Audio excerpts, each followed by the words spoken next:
Okay, welcome back to the Caribou Media Outdoors podcast. With me this afternoon is Jason Matzinger. Thank you very much for joining me today.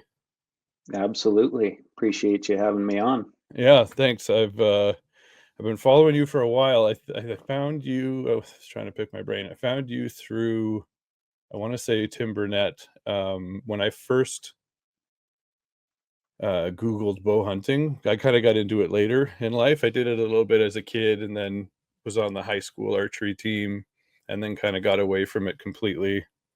Moved to the Uh-huh. country. Moved to the country. Everybody hunts out here. Kind of got the start. My brain started thinking about it. Nobody really in the family was doing it, and then Tim Burnett popped up and Cameron Haynes. So I kind of binge watched Solo Hunter, and through that, I think there was an episode where he had you on. He was interviewing you, or might have been on one of his podcasts or something, and then kind of went down following everything you're doing and just the cinematic beauty that you put out every time you do, whether it's an episode for your show or a film. It's spectacular, and I Thank you. really connect with what you're saying, and yeah, just happy to have you here today. Great. Yeah, no, I'm happy to hear that. Yeah, Tim's a great friend of mine. And when we were kind of both starting out, I did do a lot of my own filming. Obviously, I didn't have a camera guy getting going. So Mm-hmm. a lot of my hunts were solo. And so there was a few of my hunts on Solo Hunter in the beginning. And then, yeah, Tim and I have become friends and been on the podcast a couple times and stuff. So, Yeah. yeah, that's So great. I kind of like to start off with asking people um, when, if they remember, when they first picked up a bow and how that kind of evolved into bow hunting for them. Well, I'll be honest. I don't really remember a time in my life where there wasn't a bow of some sort around. I mean, from suction cup arrows when I Yeah. was super little, or Nerf, or whatever, to then just having a simple little bow as a little kid shooting around the yard. My dad would always go set up a target. And so anytime he was out shooting, I would try to go out and shoot next to him.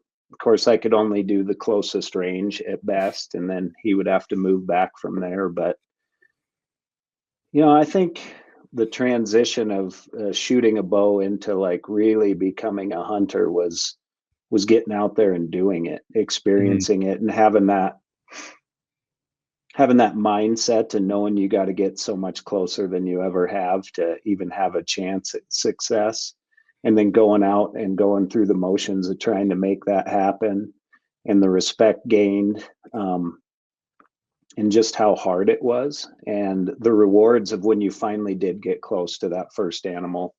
For me, it was like a mule deer doe, and I didn't even shoot it, but it was really like the first thing I got close enough to that I could have with my bow in hand. And it was an amazing feeling. And I think that's really when it went from just like being a guy that could shoot a bow to becoming a bow hunter, was Mm-hmm. just getting out there and being humbled and just loving the challenge. Yeah, I first got into it in 2018. We had one family member that was a hunter, and my wife's cousin's husband, owned 300 acres up north. And when I started talking to him about it, he said, "Oh, if you want to learn how to hunt, come up to the camp." So I went out and bought a rifle. I bought a 270, and I went up there, and he had a tree stand all ready to go. And we walked in, and he's like, "Sit there, don't move. When it gets dark, walk out." I was like, "Okay." So I remember being up there, and I loved the fact that I was out there and I was experiencing all of that, but I didn't quite have the connection to the rifle for that purpose. Like, I've shot rifles before, and I own rifles, and I like shooting, but it wasn't until I got a bow the following year that I was kind of like, okay, this feels right. And I liked, like you said, about getting close. And that that first year, I had a bear come in to 16 yards in my tree stand, and I shot it, and it took off, and we never actually ended up finding it. But just seeing him come in, watching his movements, his mannerisms, like he kind of stood up on all fours and knew I was there within a second, and kind of did a about turn, went back down to walk the way he came in. And I had a little window, and again, I hadn't shot from an elevated position before, and it took a shot, and it was slightly higher than it should have been. He ran off, the arrow snapped off when it hit the tree. There was no blood whatsoever, and I was just like, that whole experience was just amazing. And I climbed down and look, and there's all these tunnels in these alders that the bears had made, and I thought, before I go into that, I better go back and let everybody at the camp know what happened. And yeah, we searched for hours and came back the next day and did a grid search, and we couldn't find him. I still have the arrow in my garage, you know, the part that snapped off with the blood and the hair on it, as kind of like a reminder to, you know, do better next time with your shot. And, you know, just practicing at in the situation and wearing the clothing that you're going to be wearing and all those things, you know, to really make sure you're giving yourself and the animal you're hunting the best opportunity. You bet. Yeah. So that's awesome. Yeah. You've been with Sitka for a while. I have. Yeah. Do you have a favorite piece over the years that you've been wearing that's worked for you? Well, they kind of laugh at me at Sitka because I wear it way more than I should, is the Timberline pant. Yeah. For me, that's been a staple. I wear it so much on so many hunts, even, you know, when it's warm and stuff, and it's not really made for that, but I just love that pant so much that if I had to pick one item, it'd be the Timberline pant. I also love the Fanatic hoodies. I wear a Fanatic hoodie like every other day of my life. In fact, I'm surprised I'm not in one right now, but yeah, those would be two of my favorite pieces through the years.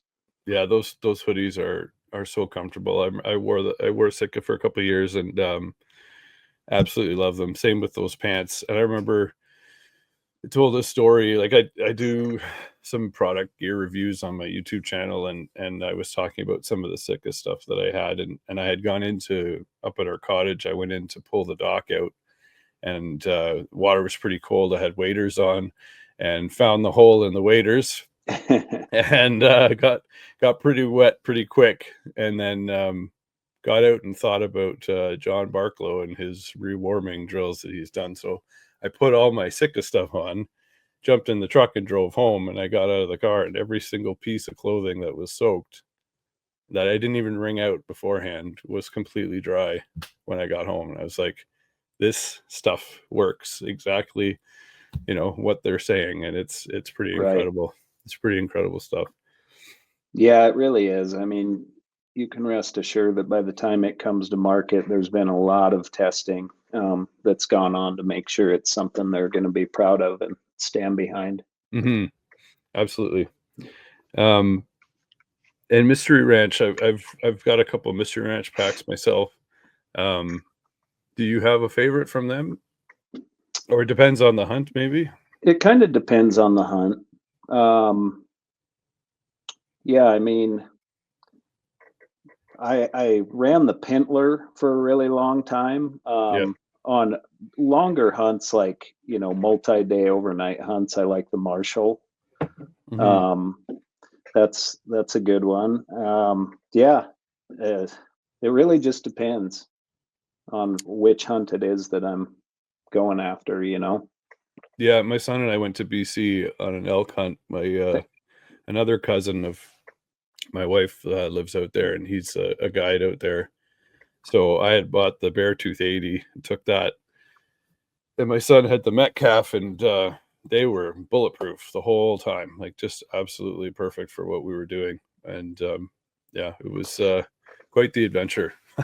Yeah, the Metcalf, that's another one. I mean, I've got 2 or 3 different Metcalfs in different sizes, and of course, you know, through the years when they've lightened them up and improved them and things like that. So definitely the Metcalf is a staple in the lineup, no doubt.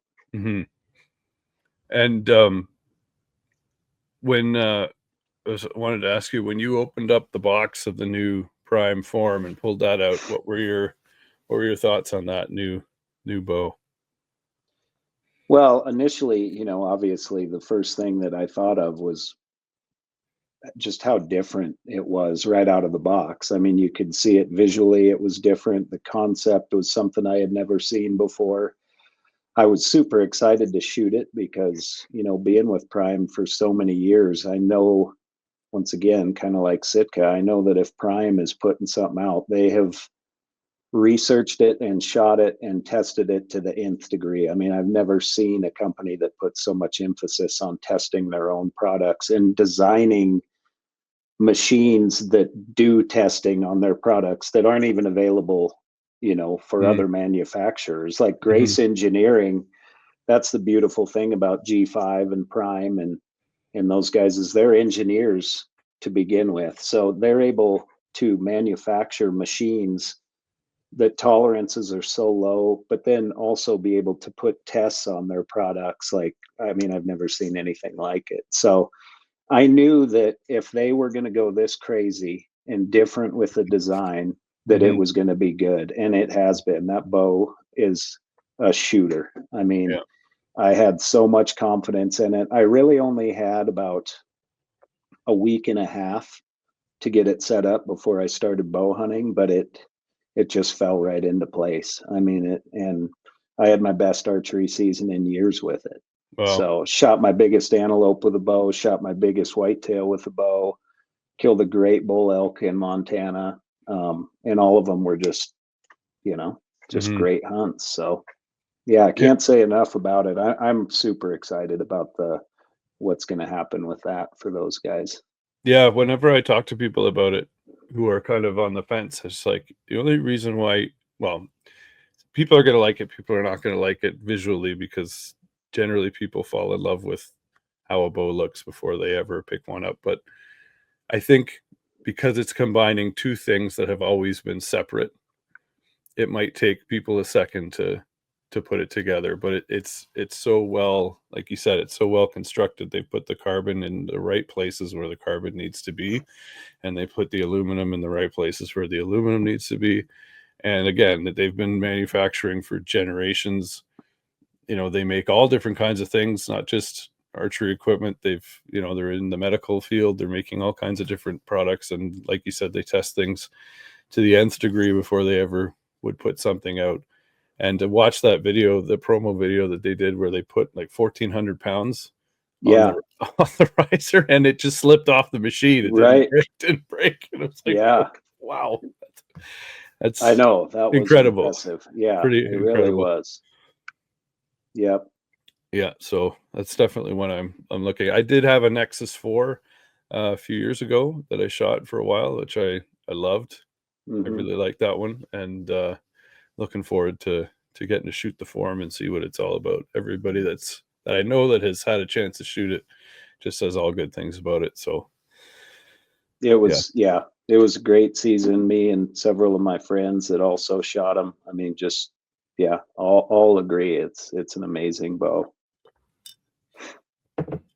and what's your people are probably going to ask me what's your arrow setup look like? Um, right now I'm shooting the Victory VAP arrows with 75 grain inserts up front. For my hunting arrow, and then 100 grain tips on it. When I'm shooting like tack competitions in the summer, I'll usually swap out those inserts up front to a 50 grain insert with a 100 grain tip. Um, but I've shot that the last 2 seasons, and I mean, it's really performed. A lot of good pass throughs, just great penetration, and yeah, I love that setup. And do you switch back and forth between mechanical and fixed blades, or do you have a favorite? A little bit, a little bit. Like for the most part, I head for elk or moose or anything a little bit bigger. But to be honest, the last couple of years, that mega meat broadhead that G5 has put out has done so good for me on Hmm. even big game. I mean, my bull 2 years ago was 40 yards, and that arrow blew through it like it was nothing. I shot a moose at 35 that it went through. Wow. The mega meats have really been performing as far as expandables, but at heart, I love the Montec. I think Hmm. that's a great broadhead. The Striker, those have been hard for me to get away from because they perform so good. But and that mega meat has been really, really doing a good job. Yeah, I remember hearing Aaron Snyder talk about shooting a doe with a mega meat, and he said that he could hear the blood sloshing around in her cavity as she was running away. Like That's crazy. that's how quick it didn't go very far. Like they're just outstanding broadheads. And again, goes to show, G5, they're putting all their engineering and thought into, like they said, their engineering company first, right? They don't have a studio to do all their marketing stuff because they just usually do it in the factory where they're making everything, because that's what they are first, right? They're manufacturing geniuses. So Right. that's awesome. They've got a saying, and I'm going to probably butcher it a little bit, but in their main office there, something that Lou Grace always said, and it's something to the effect of perfection is only as good as you can measure. And that's their thought process and everything. Like if you can't measure it, how can you tell how quality it is? So they put a lot of emphasis on developing tools that measure the quality of their product, and Mhm. that's where I think you start to see them stand out in everything they do. Yeah, I think John Dudley was walking through the factory, and he was showing the T2 was on like this machine that dropped it at 90 pounds into a piece of steel to Mm-hmm. test it, and the tip was perfectly fine. It's just like, It's crazy. Yeah, yeah. no, it's fascinating. Hmm. And your show Into High Country, it's going into the 16th season, is that right? It is. Yeah, Yeah, that's amazing. hard to believe. It goes by pretty quick. It really does. Yeah, it's been great. We had a fantastic season filming this last year.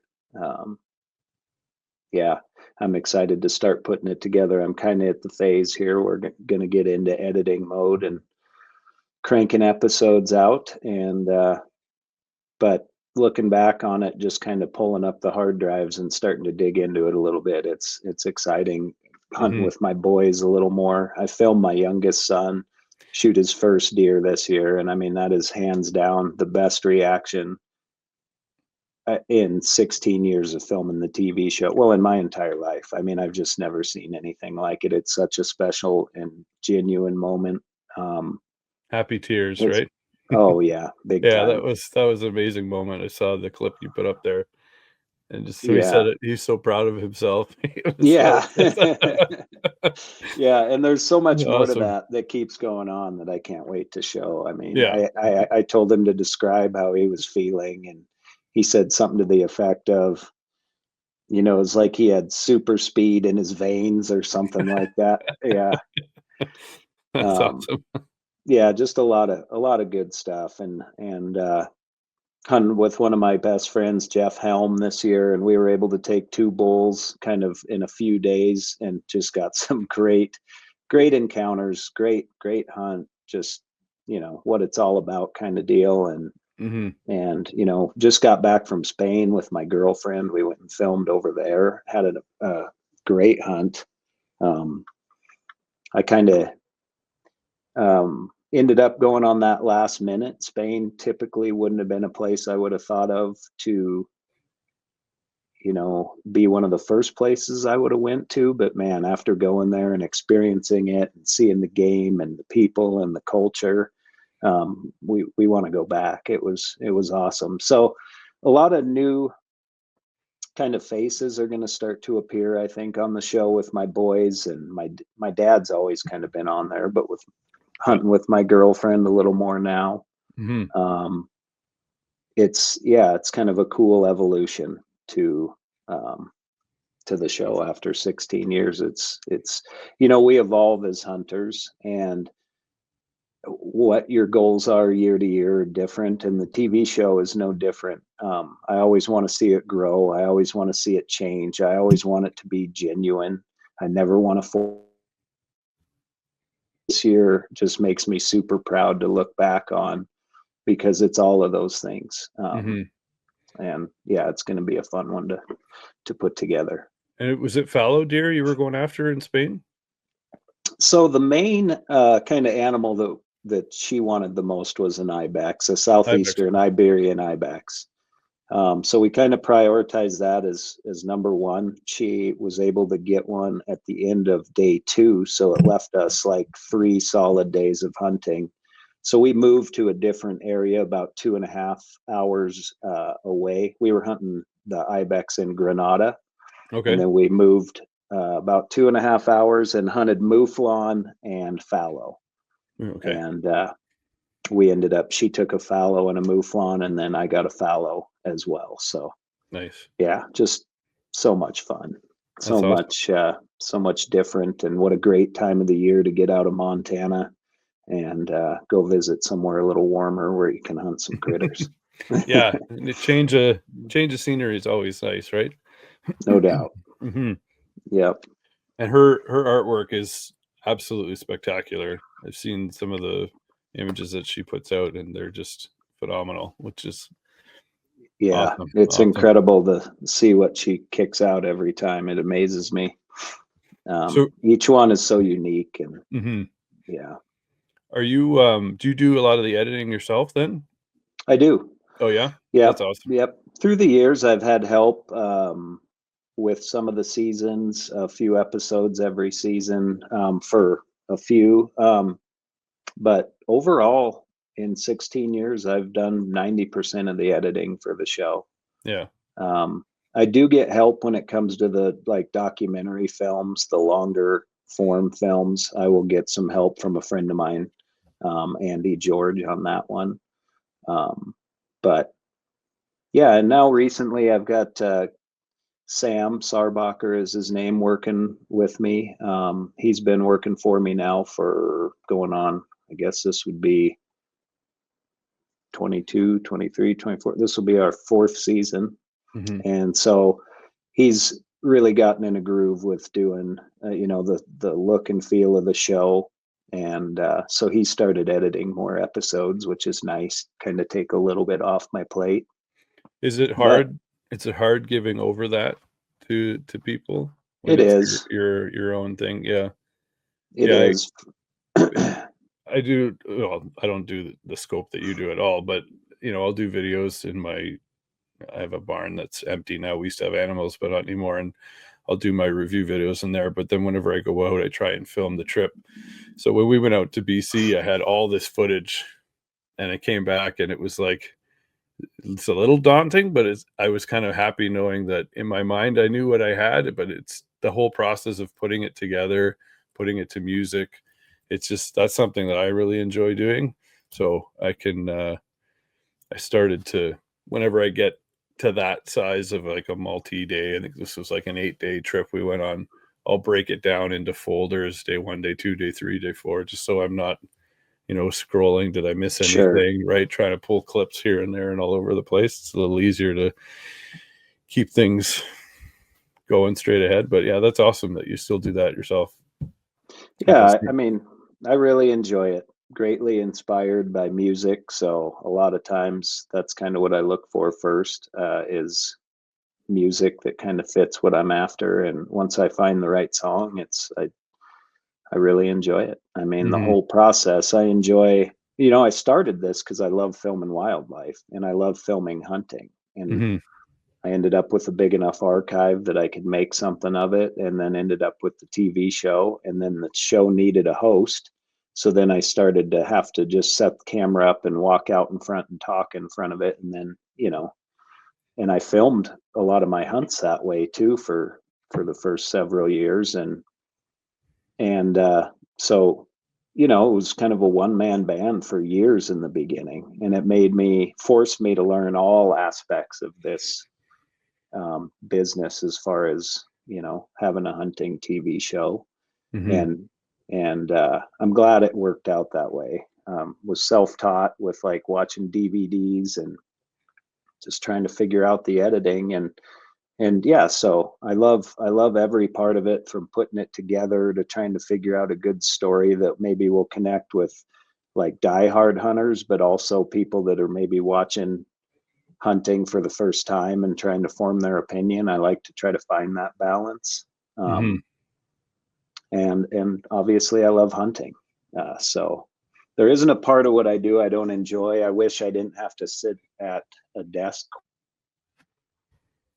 and kind of business side of everything, but it's all part of it. There's a balance, right? yeah, Yeah. for sure. Just want to take a quick break to talk to you about a couple of things that I've been using that I think might benefit you.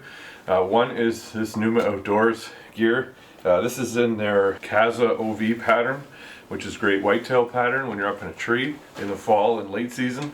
They also have a Casa pattern which has more green in it, which is good for spring through to the fall. Numa has given me a code to give to you of Caribou Media 20, which will save you 20% at checkout. Another product here that I've been using for years now is the Bulldog targets. This is a Canadian made target.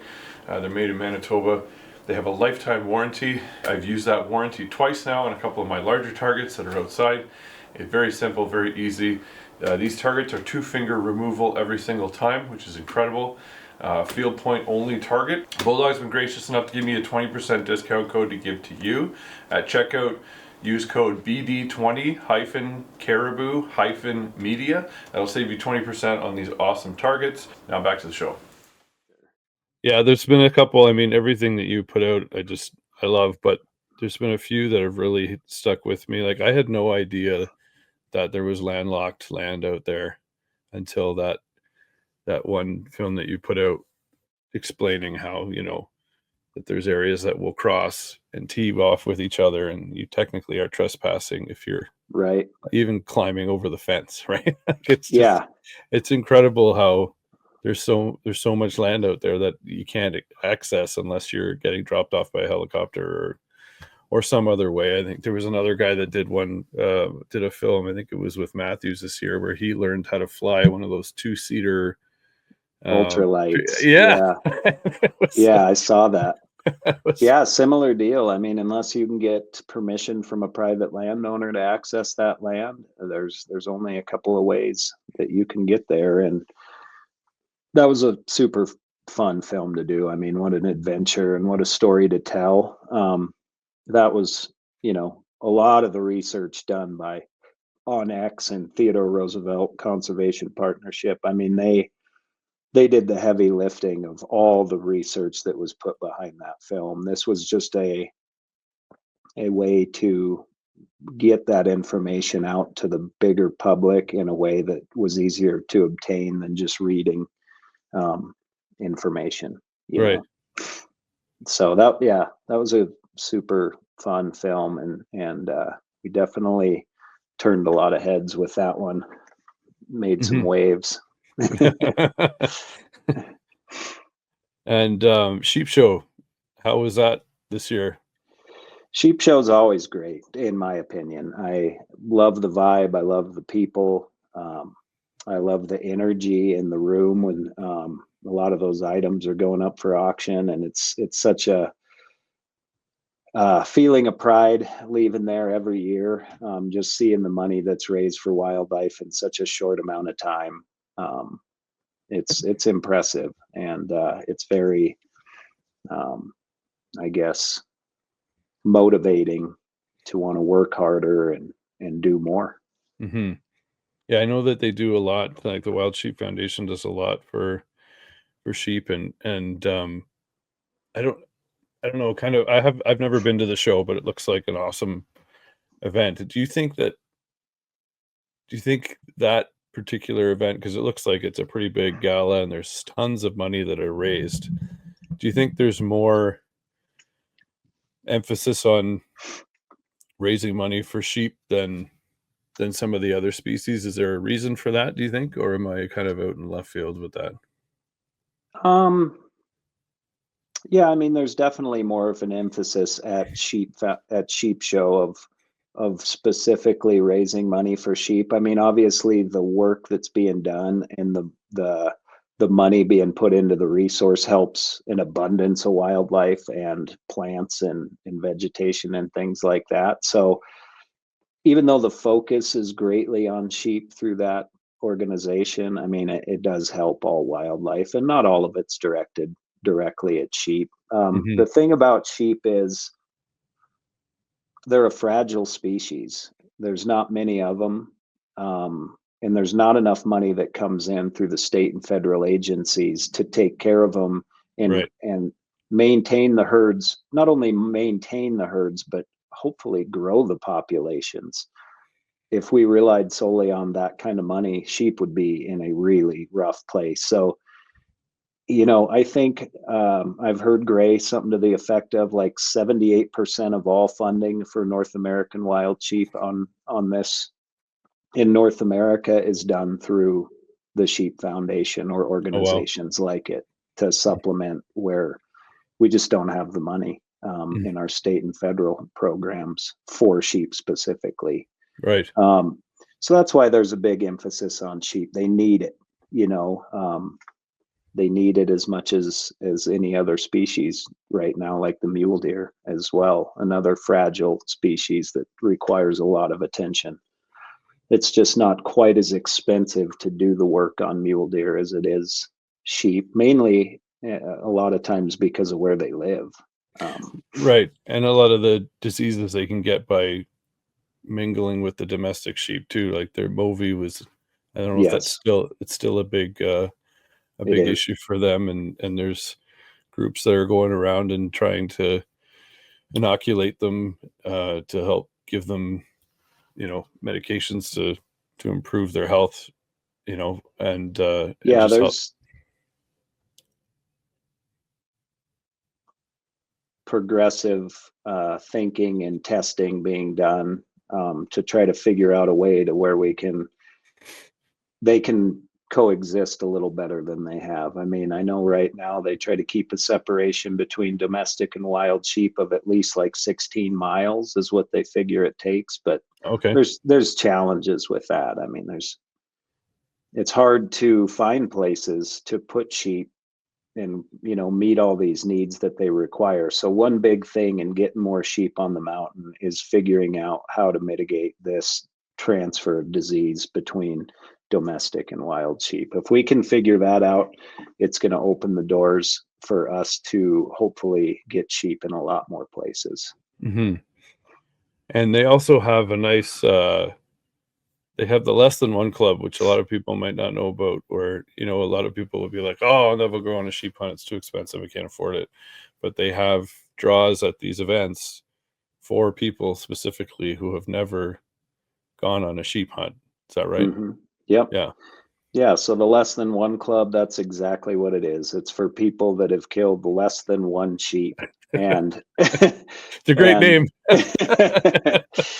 so you sign up and within a couple hours they give away, I think this year they gave away 6 sheep hunts, both Wow. internationally and Oh, here in wow. North America.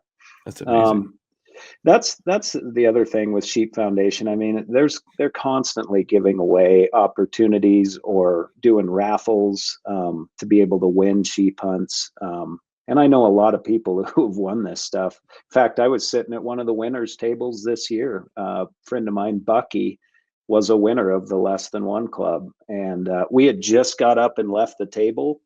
And sure as heck, they called his name, but. Yeah, so That's it's a great incredible. program. If you've never killed a sheep, you're eligible in that room, and they say it's the only club that you want to get kicked out of. That's And right.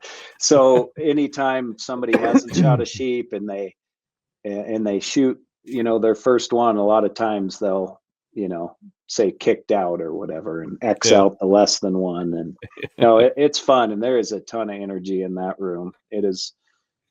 We have my crew documents a lot of sheep show every year, filming the events and the dinners and banquets and auctions and all that.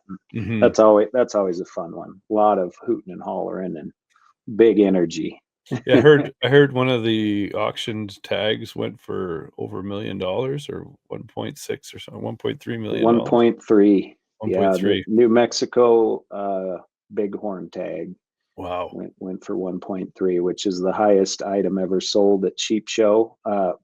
Highest animal to ever, highest tag, I should say, to ever be auctioned off in the history of North America. So That's it incredible. was fun to watch. It's Oh, I bet. I bet that'd be amazing. yeah, it's And fun to watch other people spend money like that. yeah, that's right. Especially when it goes to help something we love, you That's know. right. Put your hand down. Put your hand down. Yeah, Mm-hmm. don't put it. Trust me, that fear is real in that room. Yeah, sit on your hands. Sit on your hands. Oh Yeah, yeah, that's yeah, awesome. And the guides, my hat goes off to the guides because, like, I can only imagine. I mean, it's amazing that their lifespan is basically on display on their horns, and you have to shoot a certain age. Usually, I believe it's around 9. Is that right? yeah. 8? 9 or 10 is what usually they're shooting for. Yeah, and I just think in Alaska it's got to be full curl, or I don't even want to say honestly. yeah. Everywhere's different, and I don't know enough Mhm. to spout that. And you went on, was it your first doll sheep? Was that a Yep. couple years ago? Yeah, that was in August, or no, that was in July of 2022. Went up there and hunted with a good friend of mine, Dustin Rowe. Had another good friend of mine filming, Sam Solholt, Yeah. and that was just what an adventure. We uh, gave it our all, and brought it right down to the wire, and ended up getting a ram. But yeah, what an incredible place! The McKenzie Mountains are just like nothing I've ever seen before. Mhm. It's like something out of Lord of the Rings. It just looks like Totally. this spectacular, Yeah. spectacular setting. And I It's ended up doing actually a documentary with the Sheep Foundation on that hunt, Mhm. kind of signifying the importance of trophy hunting. And Right, that one was titled, selective. yep, Yeah. Selective. So, Yeah, that was um, another great one because you go into, the term trophy hunting and how there's such a disconnect between usually the general public that doesn't hunt and hunters who are, you know, they think that we're going out looking for, just the largest animal to take and take its head and leave everything else and that's it. And it's like, well, what we're doing is we're trying to help manage the population by taking the oldest one, the biggest one that's probably past their breeding age, and they're not really used to the herd. So you're trying to help, through that cycle, yeah. keep everything moving. And it's yeah, that was another excellent documentary. Oh, thank you. Yeah, it was a fun one to do. I always learn so much, no matter what the subject is. I think I know enough, and then I just learn so much. Do you come up to Canada still for bear hunting? Is it Alberta? I do. Yeah, I'm trying to think. It's been a couple of years now, but I do have a hunt plan back up there. I believe in 26. I believe next spring is when it Oh, is, nice. or maybe even 27. 26, I think it is. Yeah. Do you always go to the same outfitter or do you move around?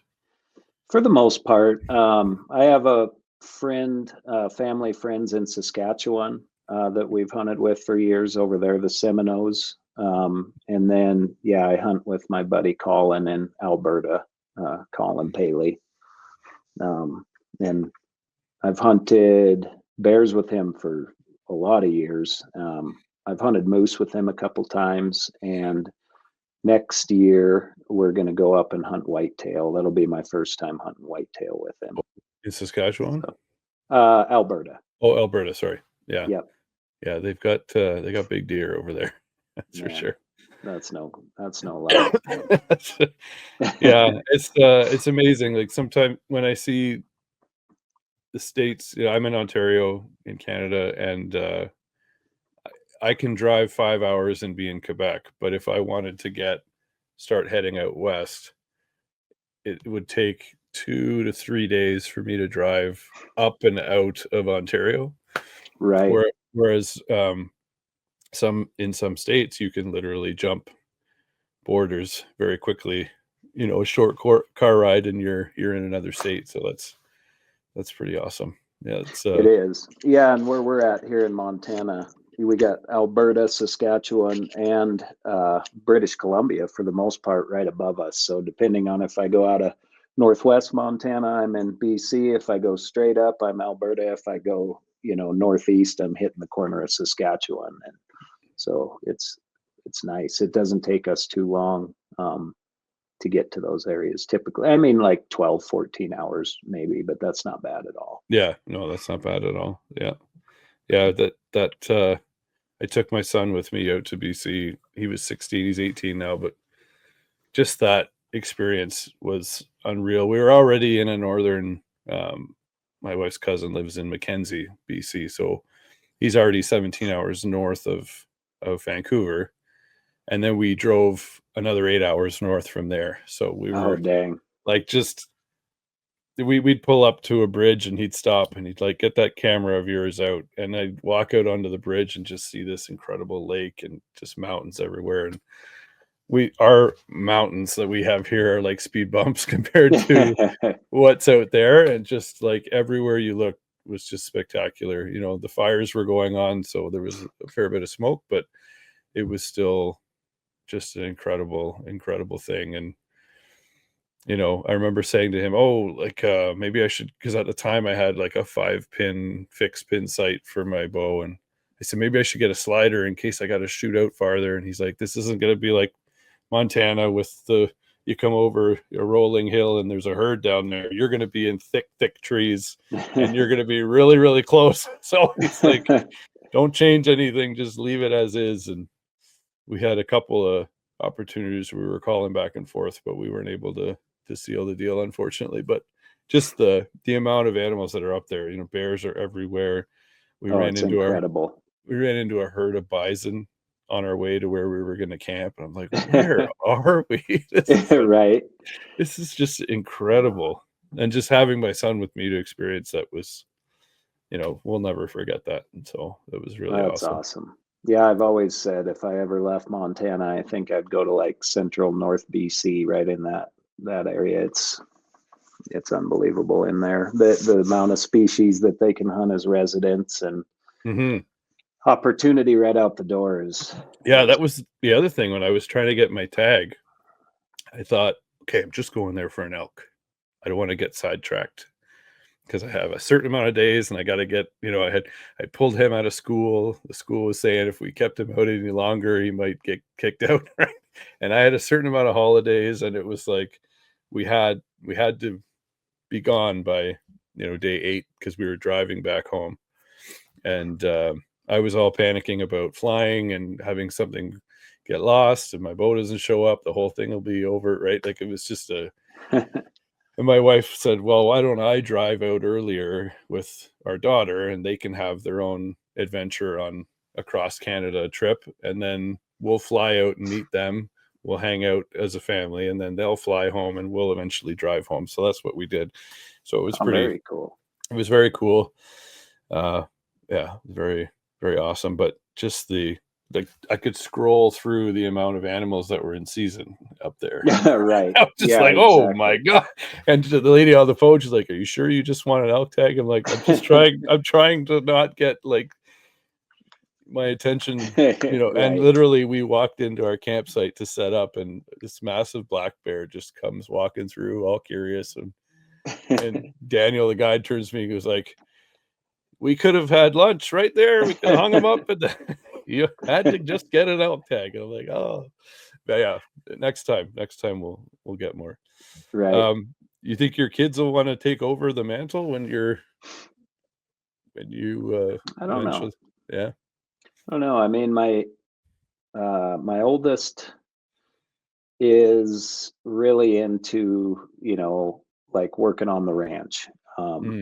My ex-wife's family owns a big ranch outside of Bozeman here, and he just loves ranch work, and of course he's kind of in that position to where someday could maybe take it over, and he's got a lot of pride in that. So I don't know if I'd be able to get his attention enough off of that or not. I mean, he loves hunting and he loves the process of filming and stuff.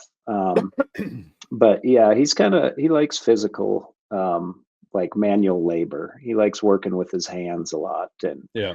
rebuilding motors and working, welding and just random stuff on the ranch. He really, at least this point in time, enjoys that Hmm. aspect of work. My youngest, he definitely might. I mean, he's like wants his own YouTube. He actually has his own YouTube channel now, but it's more for like gaming and Oh he yeah, wants yeah, he yeah. wants to do that. But he shows a lot of interest in like filming what he's doing and talking to the camera and kind of having his own little personality. It actually shocked me just from him watching me and tagging along and whatnot the first time I was able to film him on his hunt this year, just kind of what a natural he was behind the lens or in front of the lens, I should say. Hmm. And just, yeah, he's very comfortable talking. So I don't know. It's one of them may end up finding more interest in it and taking it over. But I think of the two, my money would be on my younger one at this point. Hmm. Yeah, they all find their place, right? Like my son was into hated school all the way through. Didn't like it. Didn't like it. Didn't like it.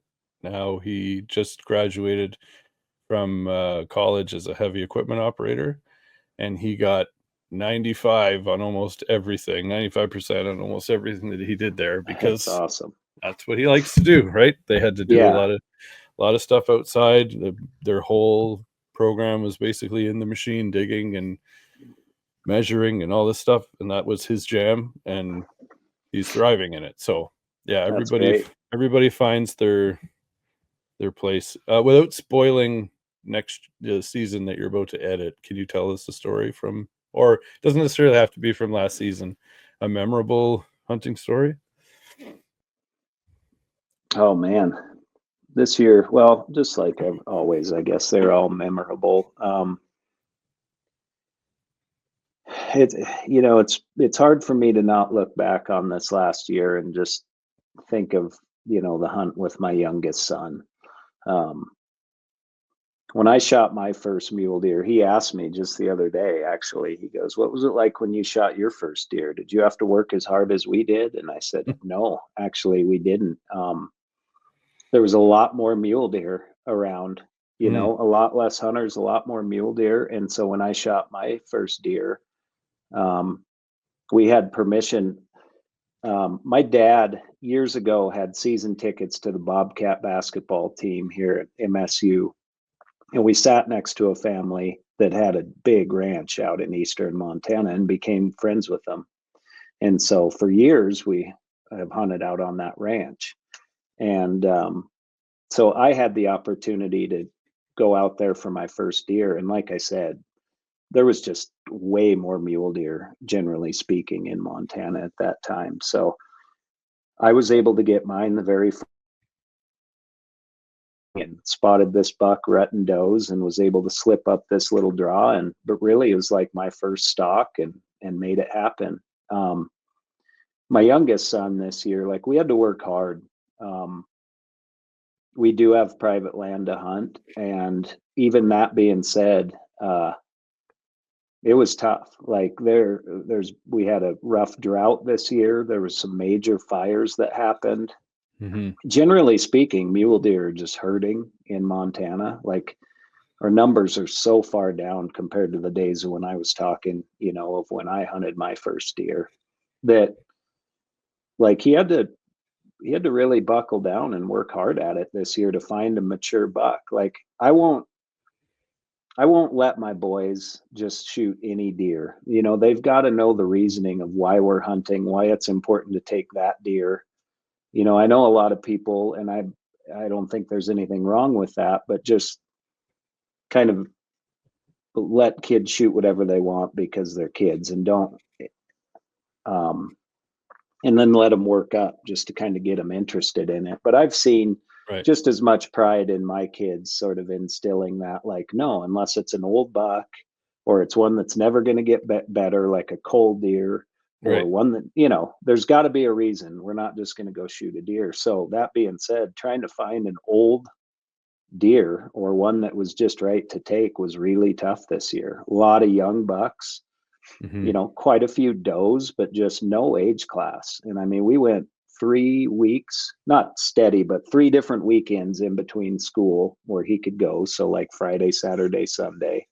And finally, that third weekend, we found a buck. And about the time we got set up on it, that thing, figured out we were there and took off and went from like I had him about a shot at like 100 yards to all of a sudden the deer's at like 250 or 300 Oh. and gives him like one chance to shoot and he shot and hit it. And we didn't really know at the time because you couldn't really tell. It sounded like, but the deer didn't really act like it had been hit. And sure Hmm. as heck, we got up over the top of the hill there, and the deer was laying there, and that's when he really lost it, and the emotions really hit him and everything. But that one was just great because it kind of had everything. Like it really showed him what hunting was about in so many ways. Like it's not easy, Hmm. no matter where you're hunting. Um, we're doing it for this reason, and we're not going to shoot anything unless we find that. And I was just proud of him. He hung in there. He did get discouraged a little bit at times, but man, he was into it. And then to kill just a great buck and have the hunt we did, it really was couldn't have went better for kind of, in my opinion, a kid's first deer. That's awesome. A beautiful deer too. Yeah, it Right. was, yeah, cool old buck for Hmm. sure. Do Um, you? Sorry. oh, I was just gonna say, and but on top of that, like, just so many incredible experiences this year. Like, killed my biggest antelope with a bow that was just, had these amazing prongs. Was just a freak, and killed my best whitetail in Ohio in the most beautiful location you could possibly imagine to hunt whitetails in. Wow. You know, Hunting with Tara and yeah, there's just my buddy Jeff with bow hunting elk. I mean, my hunt was really cool. We called the bull in. He came into 16 yards broadside, and I made a great shot. And he went down in like 80 yards from where I hit him. So it was kind of like textbook, cool footage and everything. And then my buddy Jeff's bull, that was awesome. Like they were sneaking in on two bulls fighting, and all of a sudden the bulls broke apart, and the one bull just happened to come running right towards where these guys were set up. I wasn't with Sam, who's my camera guy, and Jeff at the time. I had to go back to Bozeman, so I wasn't with them. But the footage is insane. Like this bull breaks off, and my buddy's at full draw, and he's tired, so he's just his mouth's hanging open, and he's breathing real heavy, and he has no clue they're there, and literally Amazing. runs right into him. I mean, Well. it is such a cool clip. My buddy shoots him at like 6 yards. Oh wow. You see the arrow like stick in the dirt right behind him. I mean, it's really cool. That's amazing. So yeah, that's why I'm so excited to put this year together. There's so many uh, just unique and different, cool hunts in their own way that really all just came together. Hmm. And do you have a designed amount of episodes that you want to do every year, or does it vary? There, you're back. Oh, sorry. Episode wise, do you always have a set number that you want to produce, or does it vary depending on year to year? It kind of varies. I never want to produce an episode just to like have Just to more do it. content. Yeah, Yeah. like I want it to be good and something that people want to watch if I'm going to put it together. So I'm obligated to the network to do at least 10 episodes 10. in Okay. 6 months, um, but up to 13. So Okay. typically I shoot for 13, but if it's one of those years where we just struggled, things didn't all work out, a minimum of 10. Gotcha. But it's one of those, the more new ones you do, the more eyeballs you get, the happier your partners are, Yeah. so Yeah. More screen yeah, time. Yeah. exactly. Yeah. Oh, I meant to say before, what do you think of the new Sitka pattern? Have you had a chance with that? The The- cover for whitetail. yeah, Well, I wore it in Ohio this and it year, worked really well. and I killed the biggest whitetail I've ever killed in my life. So There you I, go. I don't know what else I can say. It worked for me, you know. Yeah, yeah. No, So yeah, it was an awesome hunt. So, and I will say too, I wasn't like I hit that time in Ohio where the leaves had really started to change. okay, So I was in a ton of like bright yellows and oranges. And now, granted, there was a lot of greens mixed in, but when I look at the photos and stuff, a lot of the backdrop is a very bright yellow canopy. Now that is a darker green pattern. So that being said, I didn't feel like it was necessarily the best pattern for where I was at that time. hmm, I didn't know that until I got there. Of course, I'm unaware of the new whitetail pattern, right, So I got there and I'm like, oh, this will be interesting. And there's years where I feel like every single deer in the forest like just has this sense that you're there. And I don't know why. Some years maybe it's pressure, maybe it's the amount of leaves on the tree. Yeah, I don't know. It just seems like some years you just feel like you get picked off more than others. yeah, This year, between me and my camera guy, I mean, we had the conversation. Like it just feels like we're invisible up here. Like deer are walking right past us. They're walking downwind of us, where you would think for sure they're going to start blowing. right, And right. I'm not saying that this camo has got some super secretive like scent layer in it or anything. I was just shocked overall how little we were detected, for me feeling like it was a little too green for the Right, backdrop we were in. right. It was impressive. So whether it was the camo, whether it was the pressure, whatever it was, we had an amazing hunt, and that was the one time I've worn that pattern. So Yeah, I found even when I was wearing the subalpine, and it was, you start getting into some snow, the lighter colors of that pattern would really pop. right. You don't really notice it until I'd watch back the footage or a picture or something. I'm like, wow, there really is some white in there. Like Yeah, it just totally. kind of awesome how these patterns kind of just, well, it's your eye too, but how it reacts to the environment that you're in. It's awesome. Yeah, Um, it's like it pulls out the colors it needs to work, mhm. depending on which ones that is in the pattern. Do you have anything set in stone yet for 2025 for adventures Well, that you can? there's a few things I can bank on, and that's my Montana tags, my general Montana tags. I Mhm. love spring bear season. Yeah. That's usually between turkey, bear, and just chasing elk sheds. Those are the three things that really kick it off for me. I do have a hunt plan to Texas for Aoudad. Okay. Going to go down, try to hunt maybe some access in Aoudad, but focus more on Aoudad. Um, we are talking about maybe doing a Canadian or Alaskan moose hunt Oh, this nice. year. Yep. Hunting with Dustin Rowe again. Got to work out some details there, but um, yeah, Montana elk, Montana deer, Montana pronghorn. I can bank on those, and then hunting with my boys and family and stuff like that. Nice. Yeah, my So, couple of friends of mine are might be heading out to Newfoundland. They're from Newfoundland. Their mom is supposed to get tagged this year, so they want to go out and help her, and they asked me to come along to film the whole adventure. So it's gonna be my first time out there and first moose hunt. So it'll be looking forward to it. It's gonna be a pretty epic story. Their dad died a few years ago, so it's the boys are going home to help mom get a moose in the freezer. So yeah, oh, that'll be fun. looking I've forward heard to there's that. quite a few up in there. They have, I think, about 500,000 people on the island, and they have 275,000 moose. Well, there you go. Yeah, sounds like a good place to go. Yeah, so I think it's every other year you're guaranteed a tag, right? So between Right. that and Caribou, so that's awesome. Very cool. Great. Well, thank you very much for coming on. I appreciate it. Um, You bet. You're on Instagram, Jason Matzinger, and same on YouTube.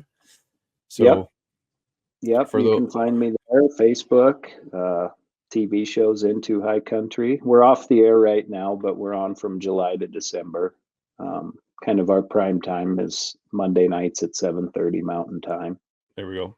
But yeah, you can Awesome. find us just about anywhere you can watch stuff. That's great. Can't wait to see the new once everything's done in your editing. Can't wait to see what you put out there, and hopefully we can reconnect at some point and talk more about your season this year. Appreciate that. Well, thanks for having me on, and glad we could finally connect. Yeah, thanks a lot. You Have a good day. bet.